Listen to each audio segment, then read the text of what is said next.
Hi, my name is Mattia Murray, and welcome to The Longer Road. You are on the longer road if you have multiple intersectional identities that are often marginalized. You've had to work harder to get to the starting line, and you might feel behind. I'm here to provide hope, support, and practical tips, and to let you know that you're not alone. Welcome. A couple of weekends ago, I led a cool experience at an art show. Basically, I was doing this little trancy thing for people to get to know the paintings.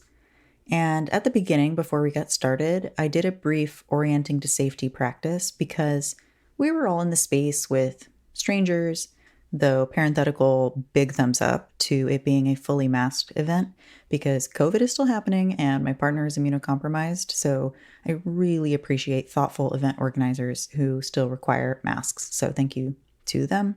Anyway, everyone is in this relatively small space and standing or sitting around the paintings. So, people were close to each other. Originally, my hope was that people would all be able to kind of have their back to the wall, but that just wasn't really, possible in the space. So, you had your back to someone who was a stranger and, there's just this not necessarily super, super safe feeling. I wanted them to be as comfortable as possible. So I did this orienting to safety practice. And at the end of the event, someone came up to me and said, I didn't even realize I was anxious until you did that thing where we were checking the exits, but it made me feel so much better. And I realized I'd been feeling anxious and hadn't even noticed. And I was like, yeah, people say things like that to me a lot. I've had multiple friends, clients, and at this point, strangers sometimes when I'm facilitating or doing things like this, tell me that I help them feel so much less anxious because they didn't even realize they were holding all that tension. And that same weekend, another friend told me that based on me having mentioned it before, she's been orienting to safety while walking her friend's dog, and that looking around her while she's outside has been helping her anxiety so much. So I know if you listen to the podcast regularly, you have heard me talk about orienting to safety before. It's a super simple practice. I think originally it came from author Resmaa Menakem. And it's basically looking all around you to give your body the factual information that there are no tigers around because we evolved around a bunch of big animals that could easily kill us. And we evolved to have a very active fear system. But I wanted to talk more about using some version of orienting to safety really frequently because it's so easy to write something off like this and say, well, I know intellectually that there are no big animals around to hurt me. Or in my case, in this very moment, I'm in my own closed room with the door locked. So intellectually, I know that I'm safe. But the vast majority of the information in our bodies is not processed in what we might call an intellectual way. And for people, including me, who have done some kind of orienting to safety practice really, really regularly, it has this compound effect over time. Because the body-mind system is checking for safety 3 or 4 times every second. We cannot turn that off, nor would we want to. But it's really helpful if some of those reactions can be less reactionary when we are, in fact, relatively safe. In polyvagal theory, this internal system checking for safety is called neuroception. It logs every form of potential threat, which may or may not rise to our conscious awareness, and most of it does not rise to our conscious awareness, which is why, as those people reported, you can be feeling anxiety and not even know it. You can be having physical symptoms, but they're low grade, right? It's really small. And again, it's part of a system that's keeping us safe. It's not a bad thing. It's actually the brain working correctly. And similarly, if we have brains that have been shaped by trauma, our sensitivity to threat is turned up for good reason because that was useful and adaptive and it helped us survive. Again, that's the brain working correctly, doing what it's supposed to do. And at the same time, that neuroception, that internal awareness of unsafety, can feel like a hindrance or a block when it makes us feel afraid in relationships, at work, or even at home when in theory we're supposed to feel safe. And when we're fully flooded with adrenaline or cortisol, if we're having that full stress response at times that it's not really needed, long term, that has effects on the body. People in racialized bodies in the US, for example, often have shorter life expectancies because of the ongoing stress of both active racism and the inequities built into all of our systems, such as education and healthcare. Obviously, no one small practice that we can do individually is going to overcome all of that.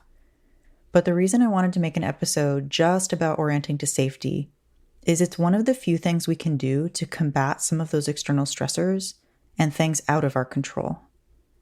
We can start to practice these feelings of safety when we are relatively safe. And for me, this has made a huge difference with some of what I think of as my sort of baseline autistic anxiety, because like others have shared with me, sometimes I just don't feel it until it reaches a certain level. And that baseline anxiety can make everything feel harder and less enjoyable. Here's a little bit more detail about some of the actions you might do to orient to safety. And the reason I'm putting it that way is because, again, I want this to be flexible and useful for you in your life. So however this fits into your life, some version of this. For the purely physical part, the basics are if you're indoors, you're checking the exits, maybe looking out the windows, which both changes your perspective and gives you a sense of what might be near you. And if you're outside, scanning especially for movement and people and animals, anything that the brain might naturally be threatened by. Again, threatened at an instinct level, not an intellectual level. And wherever you are, looking all the way around you, including behind you, below you, and above you. And if you're blind or vision impaired, I imagine you could focus on other senses in the same way, checking for whether your body feels safe or not. And if anyone listening to this is vision impaired and wants to send me feedback about what specifically works for them around this, I would be very interested to hear that. So that's the physical, the checking around, and just doing that can give some people a lot of noticeable relief or change in their state. And then I like to bring in my emotions and my thinking mind a little more and also tell myself, just to kind of anchor it in and really be with it, I am safe right now. I say that out loud all the time.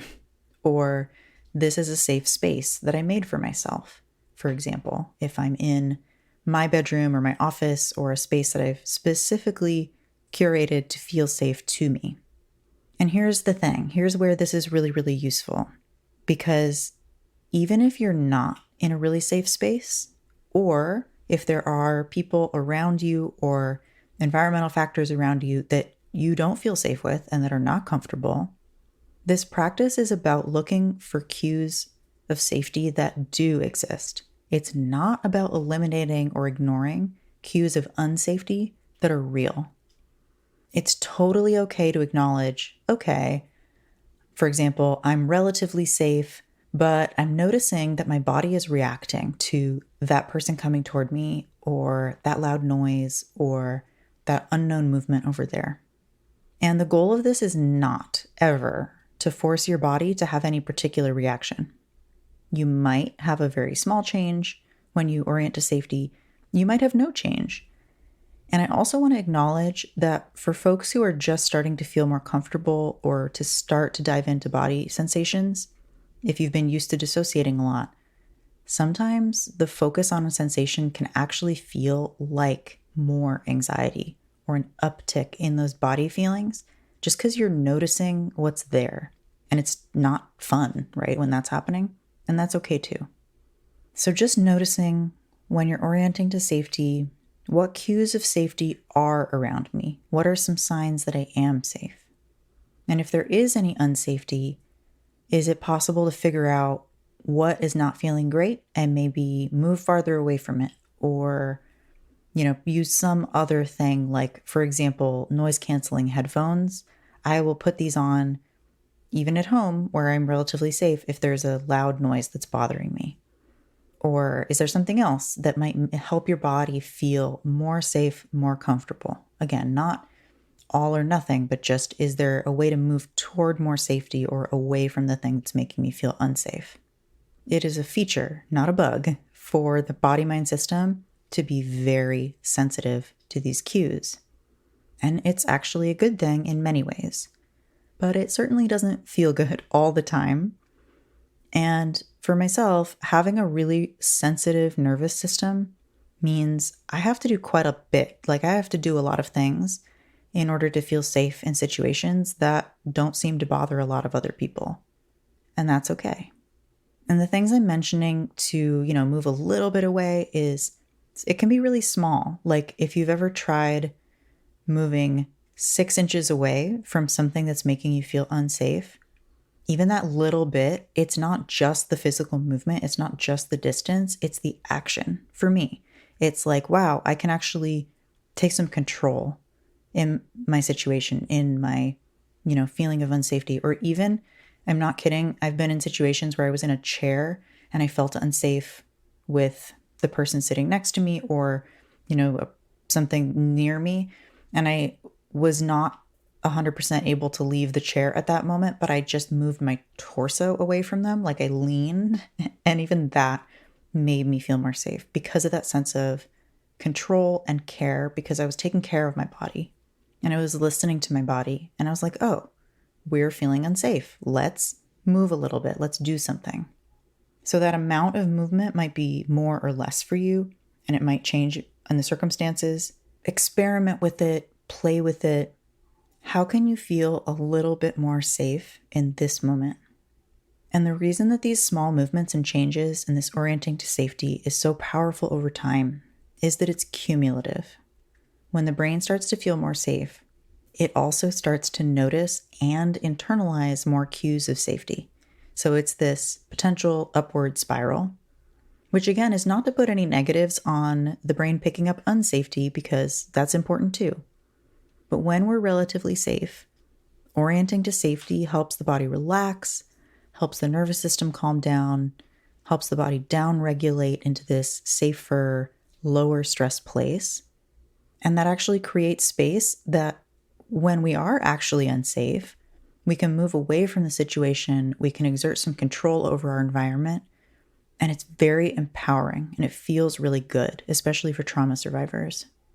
Being able to say, this is my body, I'm taking care of myself by getting away from this situation, or if I can't get away right now, by doing a little orienting to safety and focusing on my body's needs. Being able to say all of that to myself and take a little action gives me the sense of control, and I feel a little bit more safe automatically. It can be a really small action, but over time, it's part of this beautiful process of self-care and reparenting in my case, because my child body was literally physically unsafe almost all of the time, and it was fucking terrifying. Being able to give that safety to myself now brings up a lot of feelings, including grief for not having had safety for all of my formative years. And this is why I want to keep saying that orienting to safety is not about making yourself feel any particular emotion or having any particular reaction. It's just about giving part of our body-mind system something that makes this moment a little easier, a little more bearable, maybe even a little more fun, because sometimes safety creates this space to open up now to curiosity about what I'm experiencing and what's around me and what I'm noticing. And the more often we do that, like this is almost something I think you can't overdo. You can orient to safety as much as you want. And if you want to do it more subtly in public, like if you want to, look behind you, look below you, etc., all these things, you can also, I do it in the form of stretching sometimes. I'll just like stretch a little bit because then, I'm looking behind me, but it doesn't look like I'm just looking at the person behind me. This is something you can do as much as you want. And the more you do it, the more your body knows it's safe enough right now, or just a little safer than it was before. Again, it can be subtle, but it really builds up over time. The parts of our bodies that are trying to keep us safe all the time are helping. They're just trying to help and do their job. And I see my job as the sort of meta being holding all these little bits together is to help the whole system get its needs met as much as possible so that my whole body can feel better, my whole brain can feel better. And if you want a little bit more information on how emotions are a form of shorthand from the body to make us take action, I'm also linking episode 9 called Feelings Why, which is all about how the body is trying to achieve homeostasis and emotions are part of that. Thank you so much for being here. Thank you for taking care of your wonderful body and brain. I love you. I hope you have a great weekend, and I'll talk to you next week. And one more thing, I wanted to invite you to an expressive arts workshop that one of my friends is running. They are based in Boston, but this is actually online, June 8th, 7 to 9 p.m. Eastern Time. And this is not a paid ad spot. I just heard that they were doing this and I love their work, so I wanted to share it. And here's their little blurb. Befriending Your Fears is an IFS-based expressive arts workshop designed to help you connect with and start befriending your fears using tools such as movement, voice, journaling, and visual art making. Traditionally, it is thought that fears need to be overcome or gotten rid of. I don't subscribe to this paradigm. The more I befriend the various fears in my life, the more those parts of me are willing to work with me, not against me. Bring a yoga mat, a journal or paper, and a writing utensil, and art supplies of your choice, for example, paint, crayons, pencils, pens, markers, collage materials, etc., and your curiosity. No artistic experience necessary. If you're interested in signing up, you can connect with Lilia on Instagram at flying_umbrella_studios. And I will put that link in the show notes as well to make it easy to click through. And I would also reach out if that sounds cool to you, if that sounds like something you want to do, but the time doesn't work for you. I recommend that you reach out and just let them know that you want to hear about the next one, because they are an excellent facilitator. They're really, really good at holding space for all kinds of experiences. And they're also, I think, very trauma informed. I don't know if they identify with that specifically, but from what I know of their work, they're really, really lovely to work with. So yeah, I highly recommend that. And if you, the listener, have a workshop like this or something like this, a resource that you'd like to share with the community, let me know, and I'm happy to give you a shout out on the podcast. Thanks for listening. If you know someone who would be helped by this podcast, please share it with them.